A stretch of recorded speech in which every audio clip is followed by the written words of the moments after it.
In this video, I'll show you how to use type styles for Adobe Illustrator. This collection includes 8 different graphic styles that you can apply to the 24 fonts included, or even any fonts you have on your system. Regular non-distressed fonts will work the best. Load the fonts first before starting. Instructions for this are included in the PDF guide. Each of these type styles comes in its own file. So I've got the Chrome type style open here, and you'll see at the top there's an artboard, and this is live type that you can retype.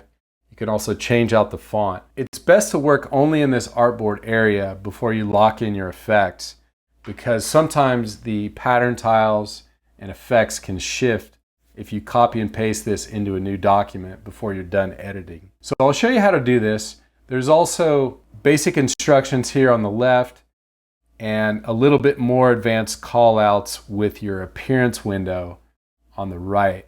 Now this right here is just a screenshot of your appearance window, so I'll show you that in a little bit. But first, what we want to do is let's just select our type tool and highlight the type, and you can type anything you want. We can change out the font, and it works great. You can even go into your character window here, change your letter spacing. And if it's looking good and you don't want any changes to the look of the type style, what you need to do next is lock in your effects. So with this selected, let's go to Object, Expand Appearance, and then Object, Expand, click OK. And then now you can copy and paste this into a new Illustrator file without worrying that the pattern tiles or effects are going to get distorted. But let me undo that, and I'll show you a little bit of the advanced editing. So I'll open up my appearance window here. That is Window Appearance. You'll notice there's a fill, a few fills with some transform effects, some offset path effects. And to really figure these out for yourself, you can go in and click these. I've highlighted this gradient. Let's go into our gradient window. That's Window Gradient. And let's say you wanted to change some of the colors of this gradient. You could change that more to like an orange horizon for more of a sunset look.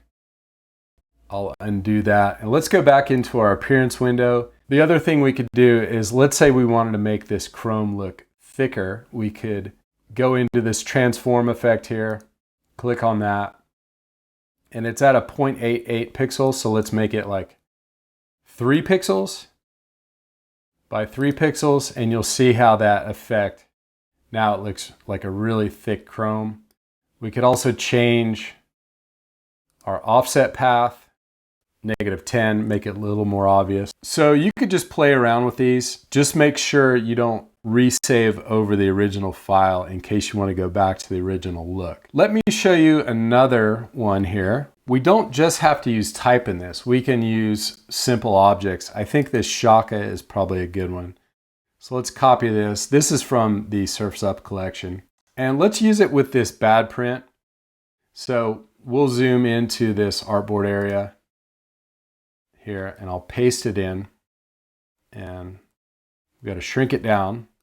It's very important to shrink it down so it's going to match the texture and the type that you see here. If we're using an object or outline type, we got to make sure to go Object, Compound Path, Make. Otherwise, these effects will not apply. So let's go to Window, Graphic Styles, and this is where you have your graphic styles loaded in. So we could do the Plastisol, we could do bad print. Let's try the Chrome. Actually, that looks really good. Let's try this drop fade. Now, the thing you'll notice here, let me zoom in, is that texture, it just looks out of place. Like I don't see the halftones that are supposed to be in there. So let's go back and undo this. We've got that compound path, and let's move the hand up and see if we can get it to hit that pattern tile the way we want it. So let's click that drop fade again. I think that's looking pretty good. Could try it, undo it, try it again. Oh, no, that's what I want. So once you've got it applied, you can move it. But if we're going to move it to a new document, again, go to Object, Expand Appearance, Object, Expand, click OK. Now you can copy and paste that into a new document. So that is how to use type styles for Adobe Illustrator. Thanks for watching.